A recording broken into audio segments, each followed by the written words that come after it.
बस भाव नरसिंह मेहता जैसे हो। तो नरसिंह मेहता ने एक व्यापारी से खूब सारा कर्जा ले लिया था।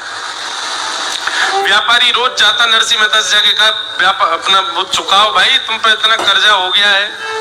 नरसिंह मेहता बेचारे रोज टाल देते, कल परसों करते। दो प्रकार के लोग होते हैं, एक तो होते हैं कि उनके पास होता है लेकिन वो देते नहीं है, लेकिन कई लोग होते हैं बेचारे उन पर व्यवस्था ही नहीं बन पाती, क्या करें, नरसिंह मेहता जैसे। एक दिन व्यापारी को क्रोध आ गया, उसने कहा कि हे नरसिंह, तुम बार बार कह देते हो ये है वो है, ऐसे काम नहीं चलेगा। तुम अपनी कोई बहुमूल्यवान वस्तु मेरे पास गिरवी रखो, जब तक तुम चुकाओगे नहीं तब तक वो वस्तु मेरे पास ही रहेगी। नरसिंह मेहता बोले क्या तुम बताओ। तो नरसिंह मेहता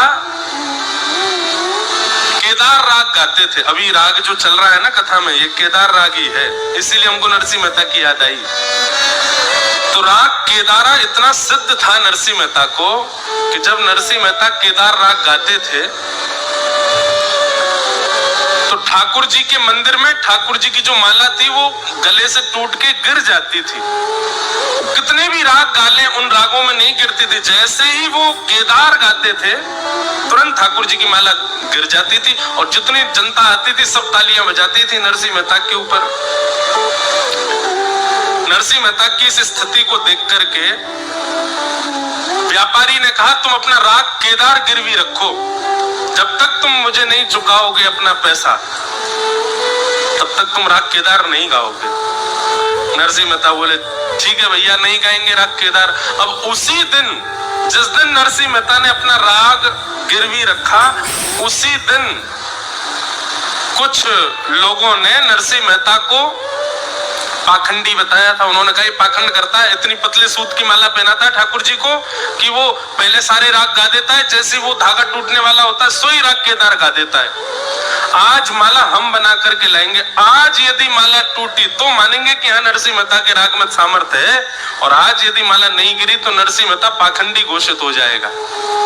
और आज ही नरसिंह मेहता अपना राग गिरवी रख के आए थे, आज उनको गाना नहीं था। अच्छा एक बात तो है, यहाँ जितने भी कृष्ण भक्त बैठे हैं सीधे सीधे कृष्ण भक्त अपना जीवन जी ले तो समझ लो कृष्ण भक्त है ही नहीं।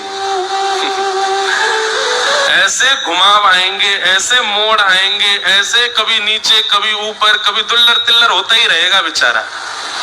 उसकी पूरी जीवन में अगर वो सुख पूर्वक जी रहा है तो समझो कि वो कृष्ण भक्त है ही नहीं है। इसका मतलब ये नहीं है कि आप ये सोच लो कि कृष्ण भक्त को सुख नहीं है। हाँ एक सुख है ना, क्या सदा श्री कृष्ण उसके साथ है, इसका सुख उसको बना रहता है। चाहे कितनी भी विपत्ति आपत्ति आ जाए, कितने भी उतार चढ़ाव आ जाए, उसको मन में ये विश्वास रहता है कि ठाकुर जी मेरे संग खड़े हैं। नरसिंह मेहता पहुंचे तो देखा आज तो बड़ी भीड़ लगी है। नरसिंह मेहता बोले भैया आज इतनी भीड़ कैसे? बोले वो दूसरे गांव के लोगों ने आज माला पहनाई है मोटे सूत की, और उन्होंने कहा है बोले आज यदि नहीं गिरी माला तो आपको पाखंडी घोषित कर दिया जाएगा।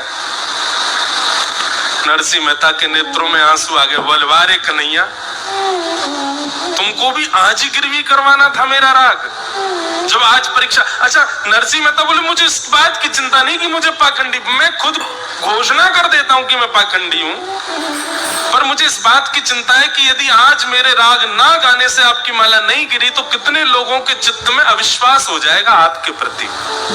मुझे अपनी चिंता नहीं है ठाकुर जी, मुझे आपकी भक्तों की चिंता है। अब नरसिंह मेहता लिए पेटी, अच्छा मां सेठ जी और खड़े थे वो, उनने यूं कह रहे थे बोले कि गाना नहीं आज राग केदार, अगर गाया तो पूरी दुनिया को बताऊंगा तुमने कर्जा ले रखा है। नरसिंह मेहता बोले बड़ी विडंबना में फंसे, ठाकुर जी कृपा करो, कछु तो दया करो, हम पर एक अनुग्रह करो।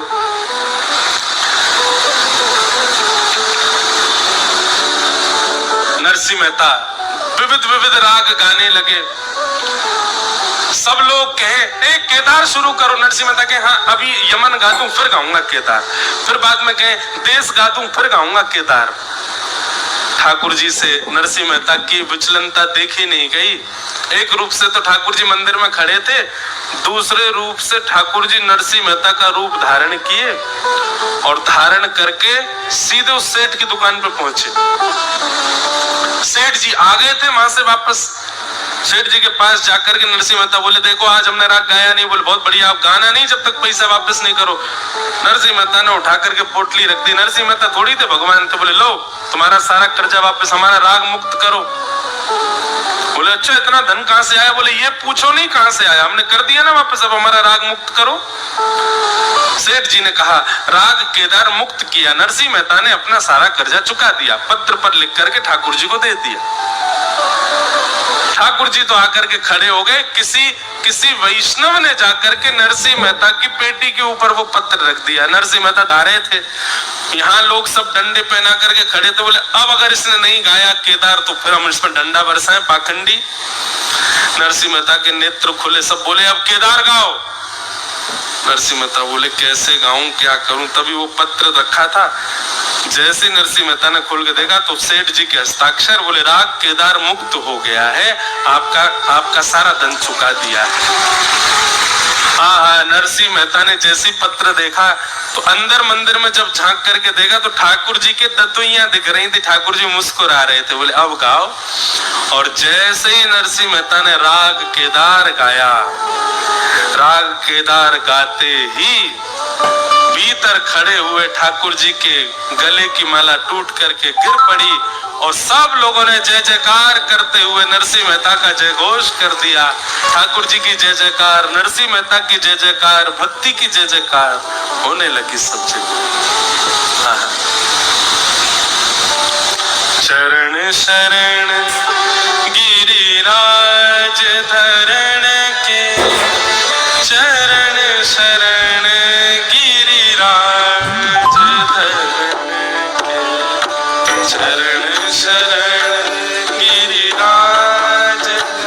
बंधु, ये राग सिद्ध है।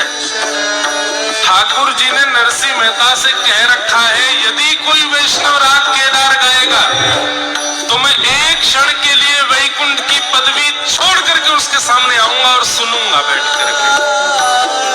इसलिए चलो विदिशा में ठाकुर जी को बुला लें, सब लोग मेरे साथ गाना।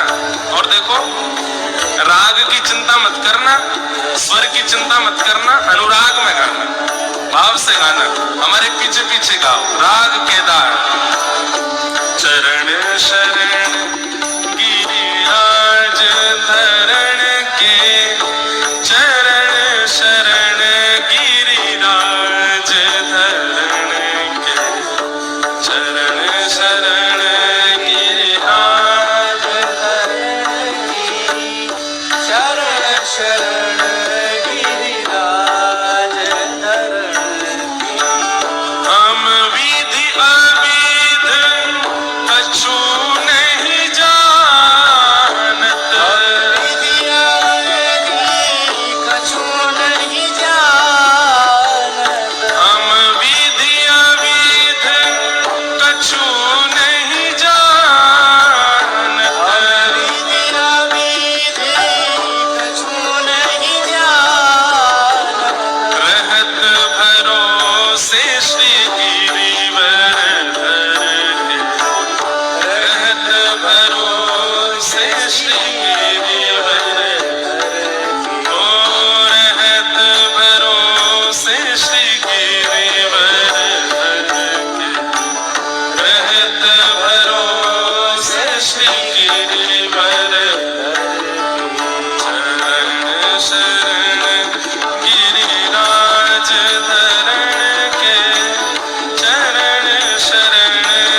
कितने दयालु ठाकुर जी।